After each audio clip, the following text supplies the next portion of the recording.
Students, आज की video में हम कॉम्प्लेक्स कंपाउंड और कोऑर्डिनेशन कंपाउंड में हाइब्रिडेशन किस तरह निकालते हैं, उसकी क्या मेथड है, तो ये हम आज इस वीडियो में लर्न करते हैं।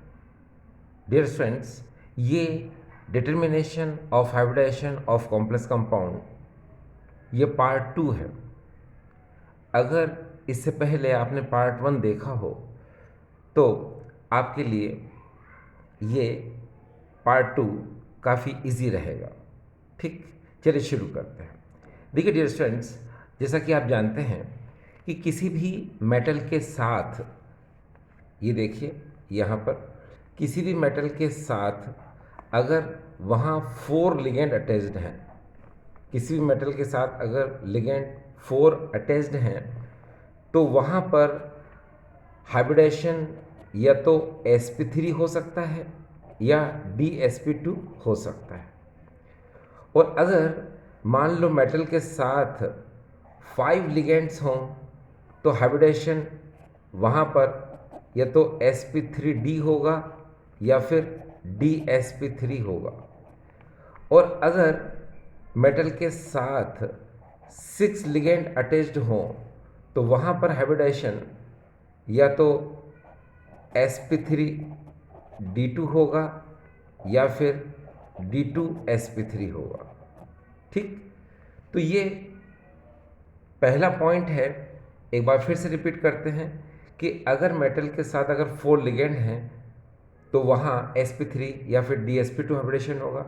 मेटल के साथ 5 लिगेंड हैं तो वहाँ sp3d या फिर dsp3 हाइब्रिडाइजेशन होगा। और मेटल के साथ अगर 6 लिगेंड अटैच्ड हैं तो वहाँ पर sp3d2 या फिर d2sp3 हाइब्रिडेशन होगा।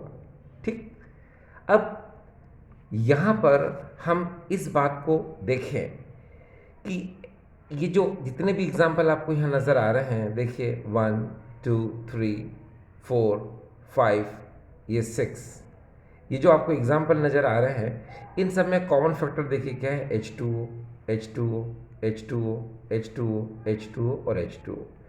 आप स्पेक्ट्रोकेमिकल सीरीज में देखा होगा आपने, या स्पेक्ट्रोकेमिकल सीरीज के बारे में आप जानते हैं कि जो भी लिगेंड्स वाटर मॉलिक्यूल के बाद आते हैं वो सारे के सारे लिगेंड्स स्ट्रॉन्ग लिगेंड होते हैं।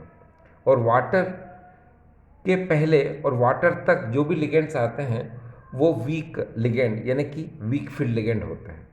ठीक, तो यहाँ वाटर भी क्या है, एक वीक लिगेंड है, ये इलेक्ट्रॉनों की पैरिंग नहीं कर सकता। ठीक है, तो आपको यहाँ एक बात बहुत क्लियर हो गई कि जब ये इलेक्ट्रॉनों की पैरिंग करेगा ही नहीं, ठीक, तो इसमें हाइब्रिडेशन कौन सा होगा, 6 लिगेंड है यहाँ पर, तो हाइब्रिडेशन कौन सा होगा, sp3d2। तो चलो इसका आंसर हो जाएगा यहाँ पर ये sp3d2। यहाँ पर भी देखिए 6 लिगेंड है, तो यहाँ पर भी हाइब्रिडेशन क्या होगा, sp3d2। देखो यहाँ पर भी वाटर मॉलिक्यूल है और वाटर मॉलिक्यूल क्या वीक लिगेंड होता है, ये इलेक्ट्रॉन की पेयरिंग नहीं कर सकता। और यहाँ 6 लिगेंड है तो यहाँ पर हाइब्रिडेशन जो होगा वो sp3d2 होगा। यहाँ पर भी देखिए 6 लिगेंड है और वाटर मॉलिक्यूल 6 होने की वजह से यहाँ वाटर जो है वो वीक फील्ड लिगेंड है, वीक लिगेंड है, तो ये भी इलेक्ट्रॉनों को पैरिंग नहीं करेगा। तो 6 लिगेंड होने की वजह से यहाँ पर हाइब्रिडेशन क्या होगा, sp3d2 होगा। यहाँ देखिए नेक्स्ट एग्जांपल, यहाँ पर भी वाटर मॉलिक्यूल है, ये वीक लिगेंड है, तो यहाँ पर 6 लिगेंड होने की वजह से हाइब्रिडेशन क्या होगा, sp3d2 होगा। डियर स्टूडेंट्स, एक ये देखिए ये एग्जांपल थोड़ा सा डिफरेंट है। इसमें क्या देखा आपने कि यहाँ पर H2O तो है ही, एज वेल एज यहाँ पर नाइट्रोसिल लिगेंड भी है। आपको पता है कि H2O न्यूट्रल लिगेंड में काउंट होता है और नाइट्रोसिल भी न्यूट्रल लिगेंड में ही काउंट होता है। ठीक है, तो अगर इस तरह की सिचुएशन होती है तो भी ये वीक लिगेंड की तरह ही बिहेव करेगा। तो यहाँ पर लिगेंड कितने हो गए, 5 और 1 6, यानी 6 लिगेंड हो गए। तो यहाँ पर भी हाइब्रिडेशन क्या होगा डियर, ये देखिए sp3d2 होगा। ठीक, तो अभी जितने भी एग्जाम्पल आपने देखे यहाँ पर, ये देखिए जिनमें वाटर मॉलिक्यूल था, तो आप समझ जाइए कि वाटर मॉलिक्यूल एक वीक लिगेंड है, ये इलेक्ट्रॉनों की पेयरिंग नहीं कर सकता। बिकॉज यहाँ 6 लिगेंड है तो हाइब्रिडेशन sp3d2 होगा।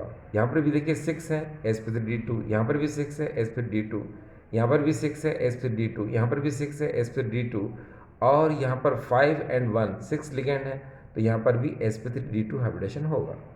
ठीक, अब आगे देखिए, हम अब इस क्वेश्चन को देखें कि जिस मेटल में कार्बोनाइल लिगेंड्स अगर लगे हुए होते हैं तो उन क्वेश्चन को हम किस तरह हाइब्रिडेशन फाइंड करेंगे। तो देखिए, आप ये भी जानते हैं कि CO कार्बोनाइल लिगेंड एक स्ट्रॉन्ग लिगेंड होता है, और इसके बाद CN स्ट्रॉन्ग लिगेंड होता है। ठीक है, तो यहाँ है क्या, कार्बोनाइल लिगेंड है, और ये क्या है, स्ट्रॉन्ग लिगेंड है। ये जहाँ पर भी होता है इलेक्ट्रॉनों की क्या करता है, पेयरिंग कर देता है, यानी कि अनपेयर्ड इलेक्ट्रॉन को पेयर्ड कर देता है। ठीक, अब यहाँ पर देखिए लिगेंड कितने हैं, 4, तो हाइब्रिडेशन क्या हो सकता है, sp3 हो सकता है या फिर dsp2 हो सकता है। ठीक, अब यहाँ ये देखो कि यह निकिल है, निकिल का एटॉमिक नंबर 28 होता है। अगर इसको कॉन्फ़िगरेशन हम करते हैं तो आर्गन 18 4s2 3d8। ठीक है, अब कार्बोनाइल लिगेंड एक न्यूट्रल लिगेंड होता है। अगर हम निकिल का ऑक्सीडेशन नंबर निकालें तो 0 निकलेगा, तो इलेक्ट्रॉन इसमें से डिक्रीज, यानी इलेक्ट्रॉन इसमें से कम तो होंगे नहीं। अब CO लिगेंड है, जब ये मेटल आयन को अप्रोच करता है, मेटल आयन के पास जाता है, तो ये 4s इलेक्ट्रॉन 3d में चले जाएंगे। जब 4s इलेक्ट्रॉन 3d में चले जाएंगे तो यहाँ देखिए 3d में पूरे 10 इलेक्ट्रॉन हो जाएंगे। अब जब d में पूरे 10 इलेक्ट्रॉन हो गए तो d में अब वैकेंट ऑर्बिटल बचेगा नहीं। अब हमको अगर हाइब्रिडेशन करना है, यहाँ पर 4 कार्बोनाइल लिगेंड हैं, तो पहला जो लोन पेयर है वो 4s में आएगा। ठीक है, और बाकी के जो 3 CO हैं वो 4p में आएंगे। ये देखिए यहाँ पर मैं कर देता हूँ, यहाँ से आपको नज़र आएगा, ये देखिए इस तरह से। ठीक है, तो एक CO आप यहाँ कर देंगे, एक यहाँ करेंगे, एक यहाँ करेंगे, एक यहाँ करेंगे, और हर लिगेंड जो है एक लोन पे इलेक्ट्रॉन देगा यहाँ पर। तो इस तरह आप देख रहे हैं कि यहाँ पर हाइब्रिडेशन कौन सा होगा, sp3। ये इसका आंसर क्या आ गया, sp3 आ गया। ठीक है, अब अगर हम इस अगले क्वेश्चन को देखें, FeCO का होल 5, आपको पता है Fe का एटॉमिक नंबर 26 होता है, तो हम आर्गन 18 4s2 और ये 3d6 कर देंगे। कार्बोनाइल लिगेंड है, न्यूट्रल लिगेंड है, इसका ऑक्सीडेशन नंबर क्या होगा, Fe का निकालेंगे तो 0 निकलेगा, तो इसमें इलेक्ट्रॉन रिमूव तो होंगे नहीं। अब ये CO है, तो ये 4s के 2 इलेक्ट्रॉन कहाँ चले जाएंगे, 3d में चले जाएंगे।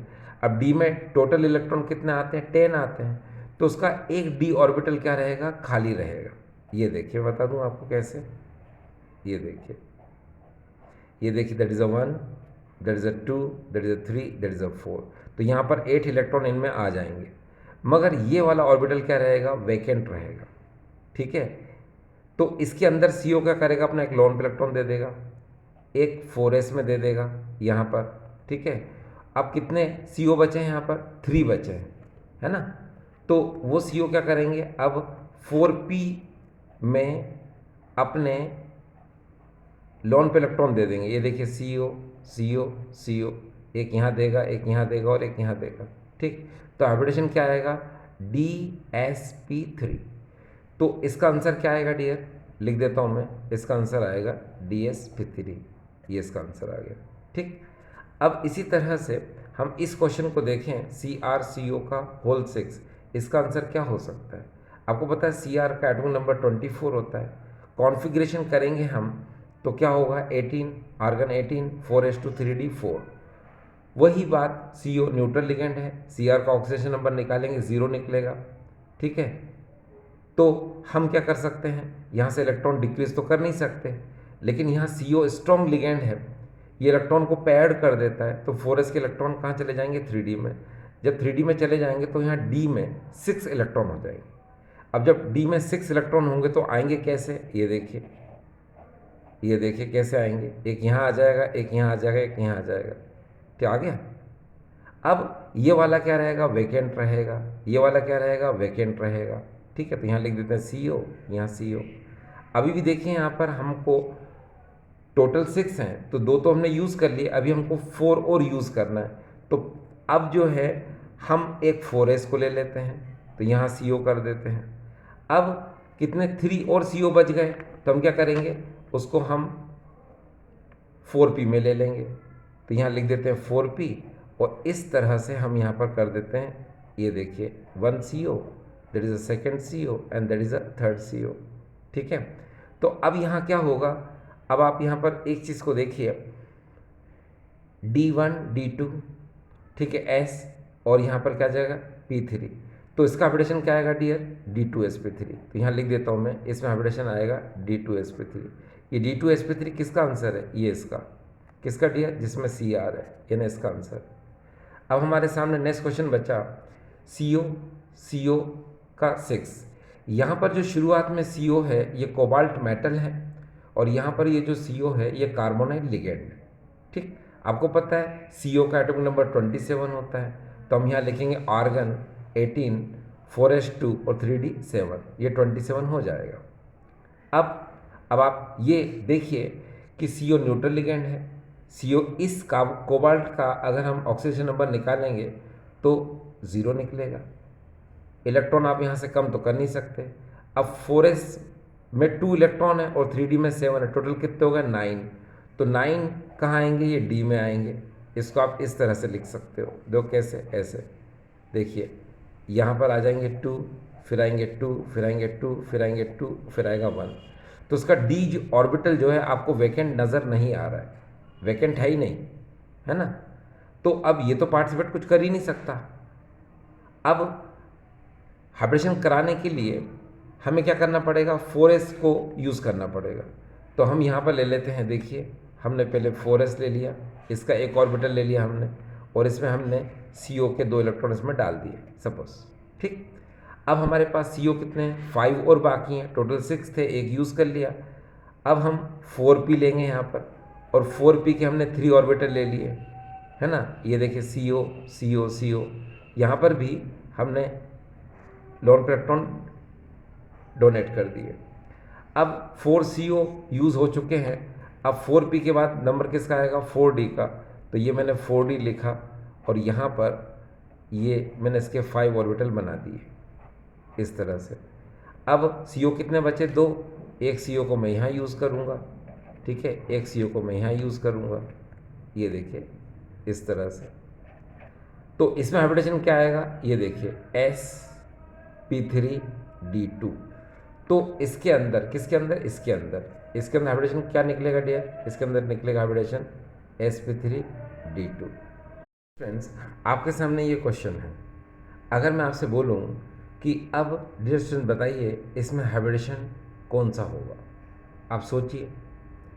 तो देखिए डियर स्टूडेंट्स, आपके दिमाग में चलेगा कि यहाँ C2O4 एक वीक लिगेंड है। अब आप कहेंगे दिमाग में कि भाई ये वीक लिगेंड क्यों है, क्योंकि वाटर मॉलिक्यूल से पहले आता है।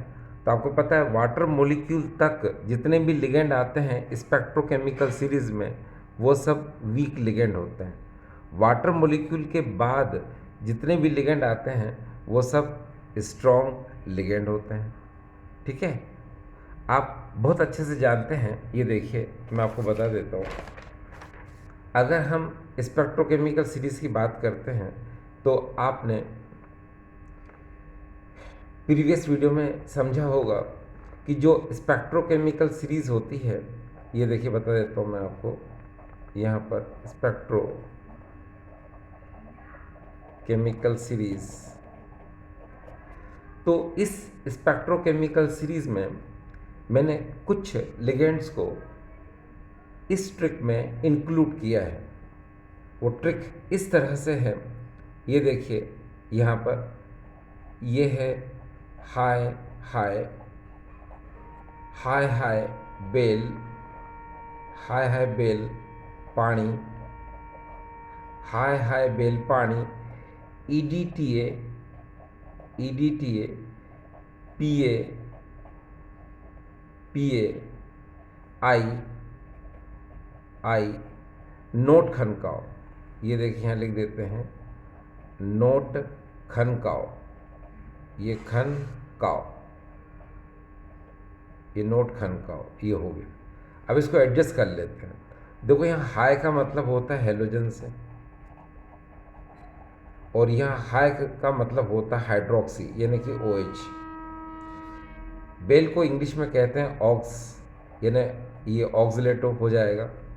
पानी तो H2 होता ही है। EDTA को हम EDTA ही लिखेंगे इस तरह से। अब यहाँ PA है, PA का मतलब होता है पिरिडीन, ठीक है। अब ये I को आपको ऐसे लिखना है A एंड E। यहाँ पर A का मतलब होता है NH3 यानी एमीन से, और E का मतलब होता है यहाँ पर EN से, ठीक। अब नोट का मतलब होता है NO2, खन का मतलब होता है कन, और काव मतलब CO। तो ये जो आपने देखा ये स्पेक्ट्रोकेमिकल सीरीज है। एक बार फिर से देखिए, हाय हाय बेल पानी, EDTA, PA, I, नोट खन काव। आपको एडजस्ट करना है हाई यानी हेलोजन, हाइड्रोक्सी, बेल यानी ऑक्स, पानी H2O, EDTA ऐसा कैसे आएगा। PA को आप ऐसे लिखेंगे जिसका मतलब होता है पिरिडीन। I को लिखेंगे AE, A का मतलब होता है NH3, E का मतलब होता है EN, नोट यानी NO2, खन यानी CN, काव मतलब CO। तो यहाँ ये जो इस तरफ से इस तरफ अगर हम जाते हैं तो आपको पता है, ये देखिए वीक फील्ड लिगेंड है और ये है स्ट्रॉन्ग फील्ड लिगेंड। तो हम वीक फील्ड से स्ट्रॉन्ग फील्ड लिगेंड की तरफ जाते हैं। हेलोजन को अगर आप थोड़ा सा और एडजस्ट करना चाहें तो कर सकते हैं। पहले आप I नेगेटिव लेंगे, फिर आप यहाँ पर Br नेगेटिव लेंगे, फिर Cl नेगेटिव लेंगे, फिर F नेगेटिव लेंगे, इसके बाद में OH आता है, इसके बाद में ऑक्सीलेटो आता है, फिर पानी आता है, ठीक है। इसके बाद में EDTA, फिर पिरिडीन आता है, फिर एमीन आता है, फिर इथिलीन डामाइन आता है, फिर NO2 आता है, CN आता है, CO, है ना। अलग अलग बुक्स में और भी इसमें लिगेंड्स को इंक्लूड किया है, लेकिन मैंने अपनी ट्रिक में सिर्फ इतना ही यूज़ किया है। तो कहने का मतलब ये डियर स्टूडेंट्स यहाँ पर ये है कि वाटर से पहले यानी ये जितने भी हैं, यानी यहाँ से लगा कर यहाँ तक ये जो होते हैं ये वीक फील्ड लिगेंड में काउंट होता है।